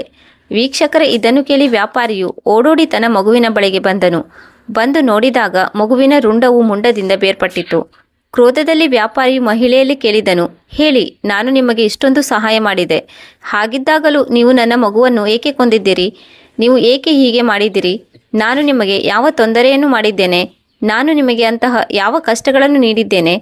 ನೀವು ನನ್ನ ಮಗುವಿನ ಜೀವವನ್ನು ತೆಗೆದು ಸೇಡು ತೀರಿಸಿಕೊಳ್ಳುವಂತಹ ಯಾವ ತಪ್ಪನ್ನು ಮಾಡಿದ್ದೇನೆ? ಆ ಮಹಿಳೆಯು ಜೋರಾಗಿ ಅಳುತ್ತಿದ್ದಳು. ಅವಳು ತಕ್ಷಣ ರಕ್ಷಿಸಿಕೊಳ್ಳಲು ಏನನ್ನೂ ಹೇಳಲಿಲ್ಲ. ಅವಳು ಇಷ್ಟೇ ಹೇಳಿದಳು, ಸೇಠ್ ಅವರೇ, ಇದರಲ್ಲಿ ನನ್ನದು ಯಾವುದೇ ತಪ್ಪಿಲ್ಲ. ಆದರೆ ವ್ಯಾಪಾರಿಯು ತನ್ನ ನೌಕರನ ಮಾತಿನ ಮೇಲೆ ನಂಬಿಕೆ ಇಟ್ಟನು ಮತ್ತು ಆ ಸ್ತ್ರೀಯ ಮಾತಿನ ಮೇಲೆ ವಿಶ್ವಾಸವಿಡಲಿಲ್ಲ ಮತ್ತು ಏನಾಯಿತು ಎಂದು ಕೂಡ ಅವಳಲ್ಲಿ ಕೇಳಲಿಲ್ಲ. ತಕ್ಷಣವೇ ಅವಳಿಗೆ ಹೇಳಿದನು, ಇಂದಿನಿಂದ ನಿಮಗೆ ನಮ್ಮ ಮನೆಯಲ್ಲಿ ಉಳಿಯಲು ಜಾಗವಿಲ್ಲ. ಈ ರಾತ್ರಿಯೇ ನೀವು ನಮ್ಮ ಮನೆಯನ್ನು ಬಿಟ್ಟು ಹೊರಟು ಹೋಗಿ. ವ್ಯಾಪಾರಿಯು ಆ ಮಹಿಳೆಗೆ 10 ಸುವರ್ಣ ಮುದ್ರೆಗಳನ್ನು ನೀಡಿ ಸೇಠ್ ಅವರು ಆ ಮಹಿಳೆಯನ್ನು ಮನೆಯಿಂದ ಹೊರಹಾಕಿದರು. ಆ ಮಹಿಳೆಯು ಅಳುತ್ತಾ ಆ ಮನೆಯನ್ನು ಮತ್ತು ನಗರದಿಂದ ಹೊರಟು ಹೋದಳು. ನಡೆಯುತ್ತಾ ಮುಂದೆ ಒಂದು ಚಿಕ್ಕ ಕಾಡು ಸಿಕ್ಕಿತು. ಕಾಡಿನಲ್ಲಿ ಸಾಗುತ್ತಿದ್ದಾಗ ಒಬ್ಬ ಪ್ರಯಾಣಿಕನಿಗೆ ಕೆಲವು ಡಕಾಯಿತರು ಹೊಡೆಯುತ್ತಿರುವುದನ್ನು ನೋಡಿದಳು. ಡಕಾಯಿತರ ಸರದಾರನು ಅಲ್ಲೇ ಕುಳಿತುಕೊಂಡಿದ್ದನು. ಪ್ರಯಾಣಿಕನಿಗೆ ಡಕಾಯಿತರು ಹೊಡೆಯುತ್ತಿದ್ದಾಗ ಅವನು ಜೋರಾಗಿ ಕಿರುಚಿಕೊಳ್ಳುತ್ತಿದ್ದನು ಮತ್ತು ಹೇಳುತ್ತಿದ್ದನು, ದಯವಿಟ್ಟು ನನಗೆ ಹೊಡೆಯಬೇಡಿ ಎಂದು ಅಂಗಲಾಚುತ್ತಿದ್ದನು. ಪ್ರಯಾಣಿಕನು ನೋವಿನಿಂದ ಕಿರುಚುತ್ತಿರುವುದನ್ನು ನೋಡಿ ಮಹಿಳೆಯು ಡಕಾಯಿತರ ಬಳಿಗೆ ಬಂದಳು ಮತ್ತು ಹೇಳಿದಳು, ನಿಮಗೆ ನಾನು 10 ಚಿನ್ನದ ವರಹಗಳನ್ನು ನೀಡುತ್ತೇನೆ, ಆದರೆ ನೀವು ಈ ಪ್ರಯಾಣಿಕನನ್ನು ಬಿಟ್ಟು ಬಿಡಿ. ಆಗ ಡಕಾಯಿತರು ತಮ್ಮ ಸರದಾರನಲ್ಲಿ ಹೇಳಿದರು, ಒಬ್ಬಳು ಮಹಿಳೆ ಬಂದು 10 ಚಿನ್ನದ ವರಹಗಳನ್ನು ನೀಡುತ್ತೇನೆ ಎಂದು ಹೇಳುತ್ತಿದ್ದಾಳೆ ಮತ್ತು ಈ ಪ್ರಯಾಣಿಕನನ್ನು ಬಿಡಿಸಿಕೊಂಡು ಹೋಗುತ್ತೇನೆ ಎಂದು ಹೇಳುತ್ತಿದ್ದಾಳೆ. ಆಗ ಸರದಾರ ಮಹಿಳೆಯಲ್ಲಿ ಹೇಳಿದನು, ಸರಿ, ನೀನು ನನಗೆ 10 ಸುವರ್ಣ ಮುದ್ರೆಗಳನ್ನು ನೀಡು, ನಾನು ಪ್ರಯಾಣಿಕನನ್ನು ಆನಂತರ ಕಳುಹಿಸಿಕೊಡುತ್ತೇನೆ ಎಂದನು. ಆಗ ಅವಳು 10 ಸುವರ್ಣ ಮುದ್ರೆಗಳನ್ನು ಡಕಾಯಿತರ ಸರದಾರನಿಗೆ ನೀಡಿದಳು ಮತ್ತು ಪ್ರಯಾಣಿಕನನ್ನು ಬಿಡಿಸಿದಳು. ಪ್ರಯಾಣಿಕನು ಅವಳಿಗೆ ಧನ್ಯವಾದಗಳನ್ನು ಹೇಳಿದನು. ನೀವು ಮಾಡಿದ ಈ ಸಹಾಯಕ್ಕೆ ಕೃತಜ್ಞನಾಗಿದ್ದೇನೆ. ನಿಮ್ಮ ಈ ಋಣವನ್ನು ನಾನು ಹೇಗೆ ತೀರಿಸಲಿ? ಆಗ ಸ್ತ್ರೀಯು, ನೀವು ಎಲ್ಲಿಯವರು? ಈ ಸರಿರಾತ್ರಿಯಲ್ಲಿ ಇಲ್ಲಿಗೆ ಏಕೆ ಬಂದಿದ್ದೀರಿ ಎಂದು ಪ್ರಯಾಣಿಕನನ್ನು ಕೇಳಿದಳು. ಆಗ ಪ್ರಯಾಣಿಕನು ತನ್ನ ಎಲ್ಲ ಕಥೆಯನ್ನು ಹೇಳಿದನು. ಆಗ ಪ್ರಯಾಣಿಕನು, ನೀವೇನು ಚಿಂತೆ ಮಾಡಬೇಡಿ, ಯಾವ ರೀತಿಯಿಂದ ನನ್ನ ಪ್ರಾಣವನ್ನು ರಕ್ಷಣೆ ಮಾಡಿದ್ದೀರೋ ಅದೇ ರೀತಿಯಲ್ಲಿ ನಾನು ಮುಂದೆ ನಿಮ್ಮನ್ನು ರಕ್ಷಿಸುತ್ತೇನೆ. ನಿಮಗೆ ಈ ಪ್ರಪಂಚದಲ್ಲಿ ಬೇರೆ ಯಾರೂ ಇಲ್ಲ ಎಂದಾದರೆ ನಿಮಗಾಗಿ ನಾನಿದ್ದೇನೆ. ನಾನು ನಿನ್ನ ಅಣ್ಣನಾಗಿದ್ದೇನೆ. ಅಣ್ಣನಾಗಿ ನಾನು ಜೀವನ ಪರ್ಯಂತ ನಿಮ್ಮನ್ನು ರಕ್ಷಿಸುತ್ತೇನೆ. ನೀವು ನನ್ನನ್ನು ಅಣ್ಣನೆಂದು ತಿಳಿದು ನನ್ನ ಜೊತೆ ಮನೆಗೆ ಬನ್ನಿ. ವೀಕ್ಷಕರೇ, ಆಪತ್ತಿನಲ್ಲಿ ಸಿಲುಕಿಕೊಂಡ ಆ ಸ್ತ್ರೀಗೆ ಪ್ರಯಾಣಿಕನ ಮಾತಿನಲ್ಲಿ ಭರವಸೆ ಮೂಡಿತು. ಅವಳು ಅವನ ಜೊತೆ ನಡೆದಳು. ನಡೆಯುತ್ತಾ ಮುಂದೆ ಒಂದು ನದಿ ಸಿಕ್ಕಿತು. ಆ ನದಿಯಲ್ಲಿ ಒಂದು ದೋಣಿ ಇತ್ತು. ಆ ದೋಣಿಯಲ್ಲಿ ಕೆಲವೊಂದು ಸವಾರರು ಕುಳಿತಿದ್ದರು. ಪ್ರಯಾಣಿಕ ಹಾಗೂ ಸ್ತ್ರೀಯು ಅಲ್ಲಿನ ನೌಕೆಯಲ್ಲಿ ಹೋಗಿ ಕುಳಿತುಕೊಂಡರು. ಆ ದೋಣಿಯಲ್ಲಿ ಹಲವಾರು ಸವಾರರಿದ್ದರು. ಅವರೆಲ್ಲ ಈ ಸುಂದರ ಸ್ತ್ರೀಯನ್ನು ಗುರಾಯಿಸಿ ನೋಡತೊಡಗಿದರು, ಏಕೆಂದರೆ ಇವಳು ದೇವಲೋಕದ ಅಪ್ಸರೆಯಂತೆ ಇದ್ದಳು. ಆ ಸ್ತ್ರೀಯು ನೋಡಿದಳು, ಇವರೆಲ್ಲ ನನ್ನನ್ನು ಗುರಾಯಿಸತೊಡಗಿದ್ದಾರೆ. ಯಾರಾದರೂ ನನ್ನ ಮೇಲೆ ಕೆಟ್ಟ ದೃಷ್ಟಿ ಬೀರದೇ ಇರಲಿ ಎಂದು ಅವಳು ನೌಕೆಯ ಮೂಲೆಯಲ್ಲಿ ಹೋಗಿ ಕುಳಿತುಕೊಂಡಳು. ಇತ್ತ ಕಡೆ ಒಬ್ಬ ವ್ಯಾಪಾರಿಯೂ ಇದ್ದನು. ಅವನು ಈ ಸ್ತ್ರೀಯ ಸೌಂದರ್ಯಕ್ಕೆ ಮರುಳಾದನು. ಆಗ ಅವನು ಆ ಪ್ರಯಾಣಿಕನಲ್ಲಿ ಕೇಳಿದನು, ಹೇಳಿ, ಈ ಮಹಿಳೆ ನಿಮಗೆ ಏನಾಗಬೇಕು? ಆಗ ಪ್ರಯಾಣಿಕ ಹೇಳಿದನು, ಅಣ್ಣ, ಇವಳು ನನ್ನ ಪ್ರೇಮಿಯಾಗಿದ್ದಾಳೆ ಎಂದಾಗ ದೊಡ್ಡ ವ್ಯಾಪಾರಿಯು ಹೇಳಿದನು, ನೀವು ಇವಳನ್ನು ಮಾರಾಟ ಮಾಡುತ್ತೀರಾ? ಆಗ ಪ್ರಯಾಣಿಕ ಹೇಳಿದನು, ಇಲ್ಲ, ಪ್ರೇಮಿಯನ್ನು ಯಾರಾದರೂ ಮಾರಾಟ ಮಾಡುತ್ತಾರೇನೋ? ಆಗ ದೊಡ್ಡ ವ್ಯಾಪಾರಿಯು ತನ್ನ ಜೋಳಿಗೆಯಿಂದ 50 ಸುವರ್ಣ ಮುದ್ರೆಗಳನ್ನು ಹೊರತೆಗೆದನು. ಅದನ್ನು ತೋರಿಸುತ್ತಾ ಹೇಳಿದನು, ನಿನ್ನ ಪ್ರೇಮಿಯನ್ನು ನನಗೆ ಕೊಡುತ್ತೀಯಾ ಎಂದರೆ ಅದರ ಬದಲಾಗಿ 50 ಸುವರ್ಣ ಮುದ್ರೆಗಳನ್ನು ನಾನು ನಿಮಗೆ ಕೊಡುತ್ತೇನೆ. ಆ ಪ್ರಯಾಣಿಕನು ತಾನು ಅಣ್ಣನಾಗಿ ನಿನ್ನನ್ನು ರಕ್ಷಣೆ ಮಾಡುತ್ತೇನೆ ಎಂದು ಆ ಸ್ತ್ರೀಗೆ ಮಾತು ಕೊಟ್ಟಿದ್ದವನು. ಈಗ ಅವನು ಆಸೆ ಹಾಗೂ ಲೋಭಕ್ಕೆ ಒಳಗಾದನು ಮತ್ತು ದೊಡ್ಡ ವ್ಯಾಪಾರಿಯಲ್ಲಿ ಹೇಳಿದನು, ಸರಿ, ನನಗೆ 50 ಚಿನ್ನದ ಮುದ್ರೆಯನ್ನು ಕೊಡಿ, ನಾನು ಇಲ್ಲಿಂದ ಹೊರಟು ಹೋಗುತ್ತೇನೆ ಮತ್ತು ನೀವು ನನ್ನ ಪ್ರೇಮಿಯನ್ನು ಕರೆದುಕೊಂಡು ಹೋಗಿ. ಆನಂತರ 50 ಚಿನ್ನದ ವರಹಗಳನ್ನು ದೊಡ್ಡ ವ್ಯಾಪಾರಿ ಪ್ರಯಾಣಿಕನಿಗೆ ನೀಡಿದನು. ಆ ಮುದ್ರೆಗಳನ್ನು ತೆಗೆದುಕೊಂಡು ಪ್ರಯಾಣಿಕನು ಮಹಿಳೆಗೆ ತಿಳಿಯದ ಹಾಗೆ ಅಲ್ಲಿಂದ ಸುಮ್ಮನೆ ಹೊರಟು ಹೋದನು. ಹೀಗೆ ದೋಣಿಯು ಮುಂದೆ ಚಲಿಸುತ್ತಿದ್ದಾಗ ಇತ್ತ ಕಡೆ ದೊಡ್ಡ ವ್ಯಾಪಾರಿಯು ಮಹಿಳೆಯ ಬಳಿಗೆ ಬಂದನು ಮತ್ತು ಹೇಳಿದನು, ನನ್ನ ಜೊತೆ ನಡೆಯಿರಿ. ಈಗ ನೀವು ನನ್ನ ಗುಲಾಮಳು. ನನ್ನ ಜೊತೆ ಬನ್ನಿ, ನನ್ನ ಬಳಿ ಕುಳಿತುಕೊಳ್ಳಿ. ಆಗ ಸ್ತ್ರೀ ಕೇಳಿದಳು, ನಾನು ನಿಮ್ಮ ಗುಲಾಮಳೆ? ನಾನು ಹೇಗೆ ನಿಮ್ಮ ಗುಲಾಮಳಾಗಲು ಸಾಧ್ಯ? ನಿಮ್ಮ ಜೊತೆ ನಾನು ಹೇಗೆ ಬರಲು ಸಾಧ್ಯ? ಆಗ ದೊಡ್ಡ ವ್ಯಾಪಾರಿಯು ಹೇಳಿದನು, ನಿನ್ನ ಪ್ರೇಮಿಯು ನಿನ್ನನ್ನು 50 ಸುವರ್ಣ ಮುದ್ರೆಗಳಿಗೆ ಮಾರಾಟ ಮಾಡಿದ್ದಾನೆ. ಆಗ ಸ್ತ್ರೀ ಹೇಳಿದಳು, ನನಗೆ ಯಾವುದೇ ಪ್ರೇಮಿ ಇರಲಿಲ್ಲ. ಹಾಗಾದರೆ ಅವನು ಯಾರಾಗಿದ್ದನು? ನಿನಗೂ ಅವನಿಗೂ ಏನು ಸಂಬಂಧವಿತ್ತು? ಆಗ ಮಹಿಳೆ ಹೇಳಿದಳು, ಅವನು ನನ್ನ ಅಣ್ಣನಂತೆ ಇದ್ದನು. ಅವನು ನನ್ನನ್ನು ಜೀವನ ಪರ್ಯಂತ ರಕ್ಷಣೆ ಮಾಡುತ್ತೇನೆ ಎಂದು ವಚನವನ್ನು ನೀಡಿದ್ದನು. ಡಕಾಯಿತರಿಂದ ನಾನು ಇವರ ಜೀವವನ್ನು ರಕ್ಷಿಸಿದ್ದೆ. ಡಕಾಯಿತರಿಗೆ ನನ್ನ ಬಳಿ ಇರುವ 10 ಚಿನ್ನದ ಮುದ್ರೆಗಳನ್ನು ನೀಡಿ ಅವನ ಪ್ರಾಣವನ್ನು ರಕ್ಷಣೆ ಮಾಡಿದ್ದೆ. ಆಗ ದೊಡ್ಡ ವ್ಯಾಪಾರಿ ಹೇಳಿದನು, ಇಲ್ಲ, ಅವನು ನಿನ್ನ ಅಣ್ಣನಾಗಲು ಸಾಧ್ಯವಿಲ್ಲ. ಅವನು ನಿನ್ನ ಪ್ರೇಮಿಯೇ ಆಗಿದ್ದಾನೆ. ಅವನೇ ಹೇಳಿದ ಹಾಗೆ ನೀನು ಅವನ ಪ್ರೇಮಿಯಾಗಿದ್ದೀಯಾ. ಅದರಿಂದ ಅವನು ನನ್ನಿಂದ 50 ಸುವರ್ಣ ಮುದ್ರೆಗಳನ್ನು ತೆಗೆದುಕೊಂಡು ಹೋಗಿದ್ದಾನೆ. ನೌಕೆಯಿಂದ ಇಳಿದು ಹೋಗಿದ್ದಾನೆ. ನಿನ್ನನ್ನು ನನಗೆ ಮಾರಾಟ ಮಾಡಿದ್ದಾನೆ. ಇಂದಿನಿಂದ ನೀನು ನನ್ನ ಗುಲಾಮಳಾಗಿದ್ದೀಯಾ. ಆಗ ಸ್ತ್ರೀ ಹೇಳಿದಳು, ಇಲ್ಲ, ಹಾಗೆ ಆಗಲು ಸಾಧ್ಯವಿಲ್ಲ. ನೀನು ಸುಳ್ಳು ಹೇಳುತ್ತಿದ್ದೀಯಾ. ಆಗ ದೊಡ್ಡ ವ್ಯಾಪಾರಿ ಹೇಳಿದನು, ನಿನಗೆ ವಿಶ್ವಾಸವಿಲ್ಲ ಎಂದಾದರೆ ಈ ನೌಕೆಯಲ್ಲಿ ಕುಳಿತ ಬೇರೆ ಜನರನ್ನು ಕೇಳು. ಆಗ ನೌಕೆಯಲ್ಲಿರುವ ಎಲ್ಲ ಜನರು, ಈ ವ್ಯಾಪಾರಿಯು ಹೇಳುತ್ತಿರುವುದು ಸರಿಯಿದೆ, ಇವರು ಸತ್ಯವನ್ನೇ ಹೇಳುತ್ತಿದ್ದಾರೆ. ನಿನ್ನ ಆ ಪ್ರೇಮಿಯು ಇವರಿಂದ 50 ಸುವರ್ಣ ಮುದ್ರೆಗಳನ್ನು ಪಡೆದು ನಿನ್ನನ್ನು ಮಾರಾಟ ಮಾಡಿದ್ದಾನೆ ಎಂದು ಹೇಳಿದರು. ಇದನ್ನು ಕೇಳಿ ಅವಳಿಗೆ ನಿಂತ ನೆಲವೇ ಕುಸಿದಂತಾಯಿತು. ಅವಳು ಈಶ್ವರನನ್ನು ಧ್ಯಾನ ಮಾಡಿದಳು. ಹೇ ಪ್ರಭು, ಈಗ ನಿನ್ನನ್ನು ಬಿಟ್ಟರೆ ನನ್ನ ಈ ಪತಿವ್ರತಾ ಧರ್ಮವನ್ನು ಯಾರೂ ರಕ್ಷಿಸಲು ಸಾಧ್ಯವಿಲ್ಲ. ನಾನು ಎಲ್ಲಿಯವರೆಗೆ ನನ್ನನ್ನು ನಾನು ರಕ್ಷಿಸಿಕೊಳ್ಳಲಿ? ನಾನು ಎಲ್ಲಿಗೆ ಹೋದರೂ ಎಲ್ಲರೂ ನನ್ನ ಸೌಂದರ್ಯಕ್ಕೆ ಮರುಳಾಗಿ ನನ್ನ ಪತಿವ್ರತಾ ಧರ್ಮವನ್ನು ಲೂಟಿ ಮಾಡಲು ಕಾತುರದಿಂದ ಕಾಯುತ್ತಾರೆ. ನನ್ನ ಪತಿವ್ರತಾ ಧರ್ಮವನ್ನು ಭಂಗಪಡಿಸಲು ತುದಿಗಾಲಲ್ಲಿ ನಿಂತಿರುತ್ತಾರೆ. ಹೇ ಪ್ರಭು, ಇಂದು ನೀನು ಹೇಗಾದರೂ ಮಾಡಿ ಈ ದುಷ್ಟನಿಂದ ನನ್ನನ್ನು ರಕ್ಷಿಸು. ನಿನ್ನನ್ನು ಬಿಟ್ಟರೆ ನನ್ನನ್ನು ಬೇರೆ ಯಾರೂ ರಕ್ಷಿಸಲು ಸಾಧ್ಯವಿಲ್ಲ. ಇಲ್ಲದೆ ಹೋದರೆ ಇಂದು ನನ್ನ ಪತಿವ್ರತಾ ಧರ್ಮ ನಾಶವಾಗುತ್ತದೆ. ಆ ಮಹಿಳೆಯು ಈಶ್ವರನಲ್ಲಿ ವಿನಂತಿ ಮಾಡಿಕೊಂಡಾಗ ಈಶ್ವರನು ಅವಳ ಪ್ರಾರ್ಥನೆಯನ್ನು ಆಲಿಸಿದನು. ಒಂದು ಜೋರಾದ ನೀರಿನ ಪ್ರವಾಹವು ಎದುರಿಗೆ ಬರುತ್ತದೆ. ನೀರಿನ ಪ್ರವಾಹಕ್ಕೆ ಸಿಲುಕಿ ಆ ನೌಕೆಯು ಮುಳುಗತೊಡಗಿತು. ನೌಕೆಯು ಮುಳುಗುತ್ತಿರುವಾಗ ಆ ಸಮಯದಲ್ಲಿ ಒಬ್ಬ ರಾಜ ಬೇಟೆಯಾಡಲು ನದಿಯ ದಡದಲ್ಲಿರುವ ಕಾಡಿಗೆ ಬಂದಿದ್ದನು. ನೌಕೆ ಮುಳುಗುತ್ತಿರುವುದನ್ನು ನೋಡಿ ಅವನು ತಕ್ಷಣ ತನ್ನ ಸೈನಿಕರಿಗೆ ಆದೇಶ ನೀಡಿದನು. ಸೈನಿಕರೇ, ನೌಕೆಯೊಂದು ಮುಳುಗುತ್ತಿದೆ, ಈಗಲೇ ಹೋಗಿ ನೌಕೆಯಲ್ಲಿರುವ ಜನರನ್ನು ರಕ್ಷಿಸಿ ಎಂದು ತನ್ನ ಸೈನಿಕರಿಗೆ ಆದೇಶ ನೀಡಿದನು. ಸೈನಿಕರು ನೀರಿಗೆ ಹಾರಿದರು. ಅವರಿಗೆ ಯಾರೂ ಸಿಗಲಿಲ್ಲ. ಆದರೆ ಈ ಮಹಿಳೆ ಮಾತ್ರ ಸಿಕ್ಕಿದಳು. ಮಹಿಳೆಯನ್ನು ರಕ್ಷಿಸಿ ಅವರು ದಡಕ್ಕೆ ಕರೆತಂದರು ಮತ್ತು ರಾಜನ ಮುಂದೆ ಕರೆದುಕೊಂಡು ಬಂದರು. ರಾಜನು ಆ ಮಹಿಳೆಯನ್ನು ಕರೆದುಕೊಂಡು ತನ್ನ ಅರಮನೆಗೆ ಬಂದನು ಮತ್ತು ಅವಳಲ್ಲಿ ಕೇಳಿದನು, ನೀವು ಈ ನೌಕೆಯಲ್ಲಿ ಹೇಗೆ ಬಂದಿದ್ದೀರಿ? ನೀವು ತುಂಬ ದುಃಖಿತರಾದಂತೆ ಕಾಣುತ್ತಿದ್ದೀರಿ. ಏನು ವಿಷಯ? ಯಾರು ನೀವು? ನಿಮ್ಮ ಬಗ್ಗೆ ಹೇಳಿ. ಆಗ ಆ ಮಹಿಳೆಯು ರಾಜನಿಗೆ ತನ್ನ ಎಲ್ಲ ಕಥೆಯನ್ನು ಹೇಳಿದಳು. ಒಬ್ಬ ಪ್ರಯಾಣಿಕ ಒಬ್ಬ ವ್ಯಾಪಾರಿಗೆ ನನ್ನನ್ನು ಮಾರಾಟ ಮಾಡಿದನು. ಆಗ ನಾನು ಈಶ್ವರನಲ್ಲಿ ಪ್ರಾರ್ಥನೆ ಮಾಡಿದೆ. ನನ್ನ ಪತಿವ್ರತಾ ಧರ್ಮವನ್ನು ರಕ್ಷಿಸುವಂತೆ ಪರಮೇಶ್ವರನಲ್ಲಿ ಬೇಡಿಕೊಂಡೆ. ಪರಮೇಶ್ವರನು ನನ್ನ ಪ್ರಾರ್ಥನೆಯನ್ನು ಆಲಿಸಿದನು. ತಕ್ಷಣ ಒಂದು ದೊಡ್ಡ ಪ್ರವಾಹವು ನೌಕೆಗೆ ಎದುರಾಯಿತು ಮತ್ತು ಪ್ರವಾಹಕ್ಕೆ ಸಿಲುಕಿ ನೌಕೆಯು ಬುಡಮೇಲಾಯಿತು. ಯಾರೂ ಬದುಕುಳಿಯಲಿಲ್ಲ. ನಾನು ಮಾತ್ರ ನಿಮ್ಮ ಸೈನಿಕರಿಂದ ರಕ್ಷಣೆ ಪಡೆದೆ. ಆಗ ರಾಜ ಹೇಳಿದನು, ನೀವೇನು ಚಿಂತೆ ಮಾಡಬೇಡಿ. ಇಂದಿನಿಂದ ನೀವು ನಮ್ಮ ಅರಮನೆಯಲ್ಲಿಯೇ ಇರಿ.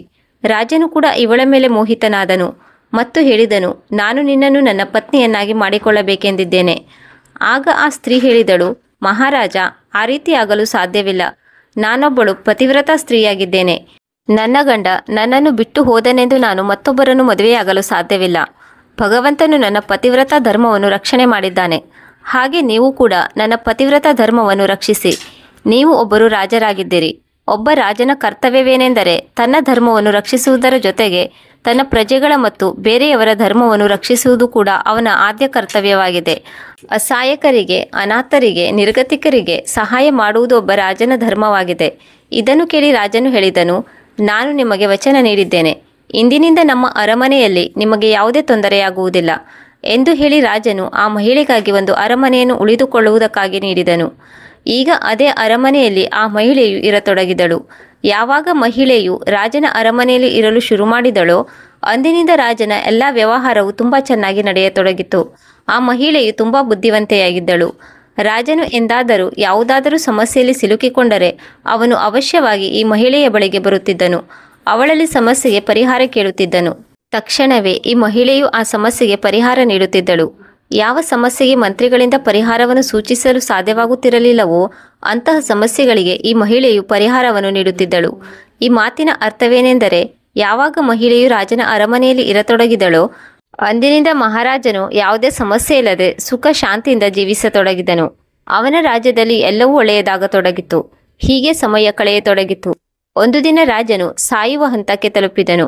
ಅವನ ಕೊನೆಗಾಲದಲ್ಲಿ ಅವನು ಆ ಮಹಿಳೆಯನ್ನು ತನ್ನ ಬಳಿಗೆ ಕರೆಸಿಕೊಂಡನು ಮತ್ತು ತನ್ನ ಸಮಸ್ತ ಪ್ರಜೆಗಳು ಹಾಗೂ ರಾಜ ದರ್ಬಾರಿನ ಮಂತ್ರಿಗಳ ಎದುರಿನಲ್ಲಿ ಒಂದು ಆದೇಶವನ್ನು ಹೊರಡಿಸಿದನು. ಇಂದಿನಿಂದ ನನ್ನ ರಾಜ್ಯದ ಸಮಸ್ತ ಆಳ್ವಿಕೆಯನ್ನು ಈ ಮಹಿಳೆಯು ನಡೆಸುತ್ತಾಳೆ. ಇವಳೇ ಮುಂದಿನ ಈ ರಾಜ್ಯದ ರಾಣಿಯಾಗಿ ರಾಜ್ಯಭಾರ ಮಾಡುತ್ತಾಳೆ ಎಂದು ತನ್ನ ಪ್ರಜೆಗಳ ಮುಂದೆ, ಮಂತ್ರಿಗಳ ಮುಂದೆ ಸಾರಿದನು. ರಾಜ್ಯದ ಜವಾಬ್ದಾರಿಯನ್ನು ಮಹಿಳೆಗೆ ವಹಿಸಿ ಅವಳನ್ನು ರಾಣಿಯನ್ನಾಗಿ ಮಾಡಿ ರಾಜನು ಮರಣ ಹೊಂದಿದನು.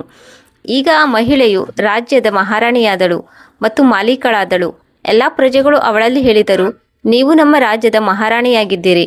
ಉತ್ತಮ ರೀತಿಯಲ್ಲಿ ನಮ್ಮ ರಾಜ್ಯವನ್ನು ಆಳ್ವಿಕೆ ನಡೆಸಿ.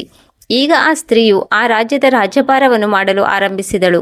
ಒಂದು ದಿನ ಅವಳು ತನ್ನ ರಾಜದರ್ಬಾರಿನ ಮಂತ್ರಿಗಳಲ್ಲಿ ಘೋಷಣೆಯನ್ನು ಹೊರಡಿಸಿದಳು.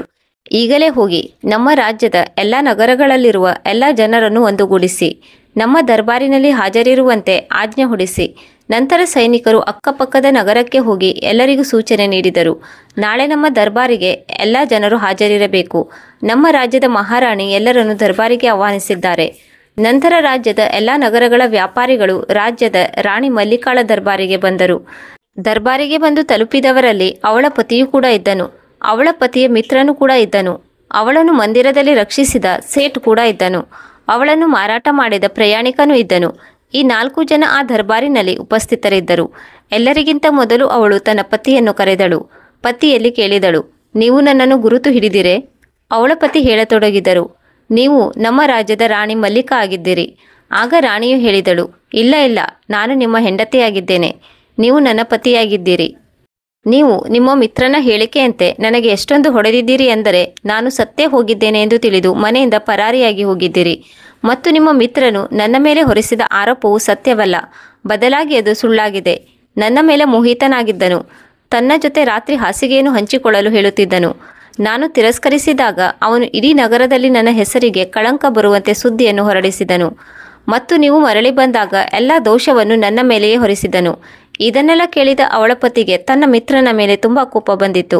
ಅವನನ್ನು ಹೊಡೆಯಲು ತನ್ನ ಗೆಳೆಯನತ್ತ ಧಾವಿಸಿದನು. ಆದರೆ ಆ ಮಹಿಳೆಯು ಬೇಡವೆಂದು ಅವನನ್ನು ತಡೆದಳು. ಇವನಿಗೂ ಕೂಡ ಶಿಕ್ಷೆ ದೊರೆಯುತ್ತದೆ. ಇವನಿಗೆ ಯಾವ ಶಿಕ್ಷೆ ನೀಡುತ್ತೇನೆ ಎಂದು ನೀವು ಕಾಯುತ್ತೀರಿ. ಇದಾದ ಮೇಲೆ ರಾಣಿಯು ಇನ್ನೊಬ್ಬ ವ್ಯಾಪಾರಿಯನ್ನು ಕರೆಸಿದಳು ಮತ್ತು ಹೇಳಿದಳು, ಸೇಠ್ ಅವರೇ, ನಿಮ್ಮ ಮಗನನ್ನು ಯಾರು ಕೊಂದಿದ್ದಾರೆ ಎಂದು ನಿಮಗೆ ಗೊತ್ತೇನು? ಆಗ ಸೇಠ್ ಹೇಳಿದನು, ಹೇಳಿ, ಯಾರು ಕೊಂದಿದ್ದರು? ಆಗ ರಾಣಿ ಹೇಳಿದಳು, ನಿಮ್ಮ ನೌಕರನು ನನ್ನ ಮೇಲೆ ಮೋಹಿತನಾದನು. ನನ್ನ ಜೊತೆ ಹಾಸಿಗೆಯನ್ನು ಹಂಚಿಕೊಳ್ಳಲು ಇಷ್ಟಪಟ್ಟನು. ನಾನು ಇದಕ್ಕೆ ತಿರಸ್ಕರಿಸಿದಾಗ ಅವನು ನಗರದಲ್ಲಿ ನನ್ನ ಹೆಸರಿಗೆ ಕಳಂಕ ಬರುವಂತೆ ಮಾಡುತ್ತೇನೆ ಎಂದು ನನಗೆ ಧಮಕಿ ಹಾಕಿದನು. ಒಂದು ದಿನ ರಾತ್ರಿ ನಾನು ನಿಮ್ಮ ಮಗುವಿಗೆ ಊಟ ಮಾಡಿಸುತ್ತಿದ್ದಾಗ ನಿಮ್ಮ ನೌಕರನು ಖಡ್ಗವನ್ನು ಹಿಡಿದು ಅಲ್ಲಿಗೆ ಬಂದು ನಿಮ್ಮ ಮಗುವಿನ ಕತ್ತನ್ನು ಕತ್ತರಿಸಿದನು. ಈಗ ಸೇಠ್ ಅವರಿಗೆ ತಮ್ಮ ನೌಕರನ ಮೇಲೆ ತುಂಬ ಕೋಪ ಬಂದಿತು. ಆಗ ಆ ಮಹಿಳೆಯು ಸೇಠ್ ಅವರನ್ನು ತಡೆದು ಹೇಳಿದಳು, ಇವರಿಗೂ ಕೂಡ ಶಿಕ್ಷೆಯಾಗುತ್ತದೆ, ನೋಡುತ್ತೀರಿ. ಈಗ ನಾನು ಅವರಿಗೆ ಶಿಕ್ಷೆ ನೀಡುತ್ತೇನೆ. ಇದಾದ ಮೇಲೆ ಮಹಿಳೆಯು ಇನ್ನೋರ್ವ ಪ್ರಯಾಣಿಕನನ್ನು ಕರೆಸಿದಳು. ನನ್ನ ಗುರುತು ಸಿಕ್ಕಿತೆ ಎಂದು ಕೇಳಿದಳು. ಅವನು ಹೇಳಿದನು, ನೀವು ಈ ರಾಜ್ಯದ ಮಹಾರಾಣಿಯಾಗಿದ್ದೀರಿ. ಆಗ ರಾಣಿಯು ಉತ್ತರ ನೀಡಿದಳು, ನಾನು ಅದೇ ಮಹಿಳೆಯಾಗಿದ್ದೇನೆ. ನಿನ್ನನ್ನು ಡಕಾಯಿತರು ಹೊಡೆಯುತ್ತಿದ್ದಾಗ 10 ಚಿನ್ನದ ಮುದ್ರೆಗಳನ್ನು ನೀಡಿ ನಿನ್ನನ್ನು ರಕ್ಷಣೆ ಮಾಡಿದ್ದೆ. ನೀವು ನನ್ನ ಅಣ್ಣನಾಗಿ ನನ್ನನ್ನು ರಕ್ಷಣೆ ಮಾಡುತ್ತೀರಿ ಎಂದು ನನಗೆ ವಚನ ನೀಡಿದ್ರಿ. ಆದರೆ ನೀವು 50 ಚಿನ್ನದ ಮುದ್ರೆಗಳ ಆಸೆಗೆ ಬಿದ್ದು ಲೋಭಕ್ಕೆ ಒಳಗಾಗಿ ನನ್ನನ್ನು ದೊಡ್ಡ ವ್ಯಾಪಾರಿಗೆ ಮಾರಾಟ ಮಾಡಿದ್ರಿ. ಸ್ವರ್ಣ ಮುದ್ರೆಯ ಲೋಭದಲ್ಲಿ ನೀವು ಸಿಕ್ಕಿ ಹಾಕಿಕೊಂಡಿರಲ್ಲವೇ? ಆಗ ಪ್ರಯಾಣಿಕನು ತಲೆಯನ್ನು ತಗ್ಗಿಸಿ ನಿಂತಿದ್ದನು. ವೀಕ್ಷಕರೇ, ಪಾರಿವಾಳ ತನ್ನ ಪತ್ನಿಯಲ್ಲಿ ಹೇಳಿತು, ಓ ಪ್ರಿಯೆ, ರಾಜ್ಯದ ಮಹಾರಾಣಿಯಾಗಿದ್ದ ಆ ಸ್ತ್ರೀಯು ತನ್ನ ಸೈನಿಕರಿಗೆ ಆದೇಶ ನೀಡಿದಳು, ಈ ಅಪರಾಧಿಗಳನ್ನು ಹಿಡಿದು ಅವರಿಗೆ ಜೀವಾವಧಿ ಕಾರಾಗೃಹ ಶಿಕ್ಷೆಯನ್ನು ವಿಧಿಸಿ ಎಂದು. ಹೀಗೆ ಸೇಠ್ ಅವರ ನೌಕರ ಹಾಗೂ ಅವಳ ಪತಿಯ ಮಿತ್ರನನ್ನು ಹಿಡಿದು ಕಾರಾಗೃಹಕ್ಕೆ ಹಾಕಿಸಿದಳು. ಇದಾದ ಮೇಲೆ ಎಲ್ಲರೂ ತಮ್ಮ ತಮ್ಮ ಮನೆಗೆ ಹೊರಟು ಹೋದರು. ಅವಳು ತನ್ನ ಗಂಡನನ್ನು ಆ ರಾಜ್ಯದಲ್ಲಿ ಏರಿಸಿಕೊಂಡಳು. ಖುಷಿ ಖುಷಿಯಿಂದ ತನ್ನ ಪತಿಯೊಂದಿಗೆ ಜೀವನವನ್ನು ಕಳೆಯತೊಡಗಿದಳು. ವೀಕ್ಷಕರೇ, ಆ ಪಾರಿವಾಳ ಹೇಳಿತು, ಓ ಪ್ರಿಯೆ, ಬಹುಶಃ ನಿನ್ನ ಪ್ರಶ್ನೆಗೆ ಈಗ ನಿನಗೆ ಈ ಕಥೆಯ ಮೂಲಕ ಉತ್ತರ ದೊರೆತಿರಬಹುದು. ಆಗ ಪತ್ನಿ ಪಾರಿವಾಳ ಹೇಳಿತು, ಓ ಪ್ರಿಯ, ನಿಮ್ಮ ಕಥೆಯಂತೂ ತುಂಬ ಚೆನ್ನಾಗಿದೆ. ಕಥೆಯನ್ನು ಕೇಳಿ ನನಗೆ ತುಂಬ ಆನಂದವಾಯಿತು, ತುಂಬ ಖುಷಿಯಾಯಿತು. ನಾನು ಈ ಕಥೆಯಿಂದ ಒಳ್ಳೆಯ ನೀತಿ ಪಾಠವನ್ನು ಕಲಿತುಕೊಂಡಿದ್ದೇನೆ. ಆದರೆ ನನಗೆ ಇದನ್ನು ಸಂಪೂರ್ಣವಾಗಿ ಅರ್ಥ ಮಾಡಿಕೊಳ್ಳಲು ಸಾಧ್ಯವಾಗಲಿಲ್ಲ. ಅಂತಹ 4 ಜನರು ಯಾರು? ಒಬ್ಬ ಮಹಿಳೆಯು ಈ 4 ಜನರಲ್ಲಿ ಎಂದಿಗೂ ಸಹಾಯವನ್ನು ಕೇಳಬಾರದು ಏಕೆ? ಆ 4 ಜನರು ಯಾರೆಂದು ನನಗೆ ದಯವಿಟ್ಟು ಹೇಳಿ. ಆಗ ಗಂಡು ಪಾರಿವಾಳ ಹೇಳಿತು, ಪ್ರಿಯೆ, ಆ 4 ಜನ ಯಾರು ಎಂದು ನಾನು ನಿನಗೆ ಹೇಳುತ್ತೇನೆ. ಮೊದಲನೆಯವನು ಗಂಡನ ಗೆಳೆಯ. ಪತಿಯ ಮಿತ್ರನ ಮೇಲೆ ಒಬ್ಬಳು ಸ್ತ್ರೀಯು ಎಂದಿಗೂ ಭರವಸೆಯನ್ನು ಇಡಬಾರದು. ವಾಸ್ತವದಲ್ಲಿ ಎಲ್ಲ ಮಿತ್ರರು ಒಂದೇ ರೀತಿಯಲ್ಲಿ ಇರುವುದಿಲ್ಲ. ಒಳ್ಳೆಯ ಮಿತ್ರರಿರುವ ಪ್ರಮಾಣ ತುಂಬ ಕಡಿಮೆ ಇದೆ. ಗಂಡನ ಮಿತ್ರರಲ್ಲಿ ಕೆಟ್ಟವರೇ ಅತಿ ಹೆಚ್ಚು ಇರುತ್ತಾರೆ. ಆದ್ದರಿಂದ ಪತಿಯ ಯಾವುದೇ ಮಿತ್ರನ ಮೇಲೆ ಮರೆತು ಕೂಡ ಎಂದಿಗೂ ಭರವಸೆ ಇಡಬಾರದು. ಯಾವಾಗಲಾದರೂ ಆ ಮಿತ್ರನು ನಿಮ್ಮೊಂದಿಗೆ ಮೋಸ ಮಾಡಬಹುದು, ನಿಮ್ಮ ಪತಿವ್ರತ ಧರ್ಮವನ್ನು ನಷ್ಟ ಮಾಡಬಹುದು. ಪಾರಿವಾಳ ಹೇಳಿತು, ಮತ್ತೊಬ್ಬ ಹೇಳಿದ ಮಾತು ಕೇಳುವವನು. ಯಾವ ವ್ಯಕ್ತಿಯು ಪರರು ಹೇಳುವ ಮಾತನ್ನು ಕೇಳುತ್ತಾನೋ ಅವನಲ್ಲಿಯೂ ಎಂದಿಗೂ ಸಹಾಯವನ್ನು ಕೇಳಬಾರದು. ಇಲ್ಲಿ ಸೇಠ್ ಅವರು ಪರರ ಹೇಳಿದ ಮಾತನ್ನು ಕೇಳುವವರಾಗಿದ್ದರು. ನೌಕರ ಹೇಳಿದ ಮಾತನ್ನು ನಂಬಿದ್ದರು. ಇಲ್ಲಿ ಆ ಮಹಿಳೆಯ ಯಾವುದೇ ತಪ್ಪಿರಲಿಲ್ಲ. ಆದ್ದರಿಂದ ಪ್ರಿಯೆ, ಅಪ್ಪಿತಪ್ಪಿಯೂ ಕೂಡ ಪರರು ಹೇಳಿದ ಮಾತನ್ನು ಕೇಳುವ ವ್ಯಕ್ತಿಯ ಬಳಿ ಎಂದಿಗೂ ಸಹಾಯವನ್ನು ಕೇಳಬೇಡ. ಏಕೆಂದರೆ ಅವರು ಕೂಡ ಸಹಾಯ ಮಾಡುವುದರ ಬದಲಾಗಿ ನಿಮಗೆ ಮೋಸ ಮಾಡಬಹುದು. 3ನೇ ವ್ಯಕ್ತಿ ಯಾರೆಂದರೆ ವಿಶ್ವಾಸಘಾತುಕರು, ಅವಿಶ್ವಸನೀಯ ವ್ಯಕ್ತಿಗಳು. ಯಾವ ವ್ಯಕ್ತಿಗಳು ವಿಶ್ವಾಸಘಾತುಕರು ಅಥವಾ ಅವಿಶ್ವಸನೀಯ ಪುರುಷರು ಆಗಿರುತ್ತಾರೋ ಅಂಥವರಲ್ಲೂ ಕೂಡ ಎಂದಿಗೂ ಸಹಾಯವನ್ನು ಕೇಳಬಾರದು. ಏಕೆಂದರೆ ಈ ಕಥೆಯಲ್ಲಿ ಮಹಿಳೆಯು ಪ್ರಯಾಣಿಕನ ಮೇಲೆ ವಿಶ್ವಾಸವನ್ನು ಇಟ್ಟಳು, ಆದರೆ ಆ ಪ್ರಯಾಣಿಕನು ವಿಶ್ವಾಸಘಾತುಕವನ್ನು ತೋರಿದನು ಮತ್ತು ತಾನು ನೀಡಿದ ವಚನವನ್ನು ಆ ಮಹಿಳೆಯೊಂದಿಗೆ ನಿಭಾಯಿಸಲು ಅವನಿಂದ ಸಾಧ್ಯವಾಗಲಿಲ್ಲ. ಆದ್ದರಿಂದ ಯಾರು ವಿಶ್ವಾಸಕ್ಕೆ ಪಾತ್ರರಾಗಿರುವುದಿಲ್ಲವೋ, ವಿಶ್ವಾಸಘಾತುಕರಾಗುತ್ತಾರೋ ಅಂಥವರಲ್ಲಿ ಮರೆತು ಕೂಡ ಸಹಾಯವನ್ನು ಕೇಳಬಾರದು. ಒಂದು ವೇಳೆ ನೀವು ಅವರಲ್ಲಿ ಸಹಾಯವನ್ನು ಪಡೆದುಕೊಂಡರೆ ಅವರು ಎಲ್ಲಾದರೂ ಒಂದು ಕಡೆ ನಿಮಗೆ ವಿಶ್ವಾಸಘಾತುಕತನ ತೋರುತ್ತಾರೆ. ಆಗ ಗಂಡು ಪಾರಿವಾಳ ಹೇಳಿತು, ಓ ಪ್ರಿಯೆ, ಅಂತಿಮ ವ್ಯಕ್ತಿ ಯಾರೆಂದರೆ ಲೋಭಿ ಅಥವಾ ಆಸೆ ಬುರುಕ. ಲೋಭಿ ಅಥವಾ ಆಸೆ ಬುರುಕನಲ್ಲಿ ಎಂದಿಗೂ ಸಹಾಯಕ್ಕಾಗಿ ಎದುರು ನೋಡಬೇಡ. ಏಕೆಂದರೆ ಆ ಪ್ರಯಾಣಿಕನು ಲೋಭ ಹಾಗೂ ಆಸೆಯಲ್ಲಿ ಮುಳುಗಿದನು ಮತ್ತು ಅವನು ಇದರ ಪರಿಣಾಮವಾಗಿ ತನ್ನನ್ನೇ ರಕ್ಷಣೆ ಮಾಡಿದ ಸ್ತ್ರೀಯನ್ನು ಚಿನ್ನದ ಮುದ್ರೆಗಳ ಲೋಭಕ್ಕೆ ಒಳಗಾಗಿ ಆ ಸ್ತ್ರೀಯನ್ನೇ ಮಾರಾಟ ಮಾಡಿದನು. ಆದ್ದರಿಂದ ಪ್ರಿಯೆ, ಯಾವ ವ್ಯಕ್ತಿಯು ಲೋಭಿಯಾಗಿರುತ್ತಾನೋ, ಆಸೆ ಬುರುಕನಾಗಿರುತ್ತಾನೋ ಅಂಥ ವ್ಯಕ್ತಿಗಳ ಬಳಿಯೂ ಕೂಡ ನಾವೆಂದಿಗೂ ಸಹಾಯವನ್ನು ಕೇಳಬಾರದು. ಓ ಪ್ರಿಯೆ, ಇದೇ 4 ಜನರ ಬಗ್ಗೆ ನಾನು ನಿನಗೆ ಈ ಕಥೆಯ ಮೂಲಕ ಹೇಳಿದ್ದೇನೆ. ತನ್ನ ಪ್ರಶ್ನೆಗೆ ಸರಿಯಾದ ಉತ್ತರವನ್ನು ಪಡೆದುಕೊಂಡು ಪಾರಿವಾಳದ ಪತ್ನಿಗೆ ತುಂಬ ಖುಷಿಯಾಯಿತು. ಈ ಕಥೆಯು ಕೇವಲ ಸ್ತ್ರೀಯರಿಗೆ ಮಾತ್ರ ಸೀಮಿತವಾಗಿರದೆ ಪುರುಷರಿಗೂ ಕೂಡ ಇದು ಅತಿ ಮಾನ್ಯವಾಗಿರುವ ಕಥೆಯಾಗಿದೆ. ಇಂತಹ 4 ಗುಣಗಳನ್ನು ಹೊಂದಿರುವ ವ್ಯಕ್ತಿಗಳಲ್ಲಿ ಎಂದಿಗೂ ಸಹಾಯವನ್ನು ಕೇಳಬಾರದು. ವೀಕ್ಷಕರೇ, ನಿಮಗೆ ಈ ಕಥೆ ಇಷ್ಟವಾಗಿದೆ ಎಂದು ಅಂದುಕೊಳ್ಳುತ್ತೇನೆ. ಇಷ್ಟವಾಗಿದ್ದರೆ ಕಮೆಂಟ್ ಬಾಕ್ಸ್ನಲ್ಲಿ ಅವಶ್ಯವಾಗಿ ನಿಮ್ಮ ಅನಿಸಿಕೆ ಅಭಿಪ್ರಾಯಗಳನ್ನು ತಿಳಿಸಿ. ಸಾಧ್ಯವಾದರೆ ನಿಮ್ಮ ಮಿತ್ರರೊಂದಿಗೆ ಹಂಚಿಕೊಳ್ಳಿ. ಮುಂದಿನ ಇನ್ನೊಂದು ಜ್ಞಾನವರ್ಧಕ ಚರ್ಚೆಯೊಂದಿಗೆ ಮತ್ತೊಂದು ವಿಡಿಯೋದಲ್ಲಿ ಭೇಟಿಯಾಗೋಣ. ಧನ್ಯವಾದಗಳು. ಜೈ ಶ್ರೀಕೃಷ್ಣ.